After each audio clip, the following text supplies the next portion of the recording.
আমি 21টি প্রদেশ ঘুরেছি, 21,000 কিলোমিটার হেঁটেছি, 21,000 পলিথিনে পড়ে যেতে দেখেছি, 21,000 কথা বলেছি, কিন্তু মাননীয় মডারেটর আমার 21টি কথাও বাস্তবায়ন হয়নি। সেখানে বিক্ষোভ প্রতিপক্ষের গৌণ সমাধানের প্রতিবাদ শুনে মনে হচ্ছে যেন তাদের অবস্থান জলে নামিব, গোসল করিব, চুল ভিজাবো না, দেখিব শুনিব, সবই বুঝিব, স্বীকার করিব না।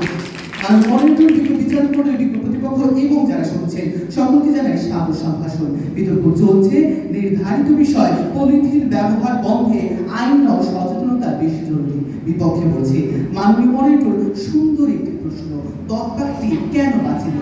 দগ পাখিটি বাঁচেনি কারণ তখন জনসচেতনতার গল্প প্রচলিত ছিল, কিন্তু তখন পুরান ঢাকার যে ব্যবসায়ী তার ছেলেকে ইংলিশ মিডিয়ামে পড়ার জন্য তার পলিথিন ব্যবসাকে বন্ধ করেনি, তার পকেটের আখের গোছানোর জন্য জনসচেতনতা সবকিছু থাকা সত্ত্বেও শিক্ষিত ব্যক্তি হয়েও সে ব্যবসা বন্ধ করেনি। এই ব্যবসা বন্ধ করেনি বলেই দগ পাখিটি বাঁচেনি। কথায় আছে ছোট ছোট বালিকণা বিন্দু বিন্দু জল গড়ে তুলে মহাদেশ সাগর অতল।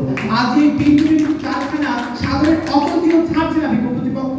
মাননীয় মডারেটর পুরো বাংলাদেশে মাত্র 1200টি কারখানা রয়েছে। আবার বলছি বাংলাদেশে মাত্র 1200টি কারখানা রয়েছে যেখানে এই পলিথিন উৎপাদিত হচ্ছে। বিক্ষোভ প্রতিপক্ষ 18 কোটি মানুষের পেছনে এত জনশক্তি না দিয়ে আপনি যদি আইনের প্রয়োগে এই 1200টি কারখানা বন্ধ করতে পারেন তাহলে আপনার পলিথিন বন্ধ একদমই হয়ে যাচ্ছে।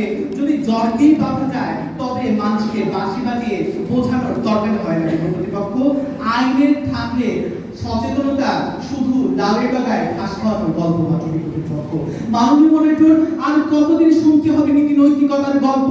আর কতবার নবজাতক শিশু মাইক্রো প্লাস্টিক নিয়ে জন্ম নিলে তাকে বুঝিয়ে দেবে যে সচেতন ছিল না বলে তার পেটে লাথি মারা হয়েছে?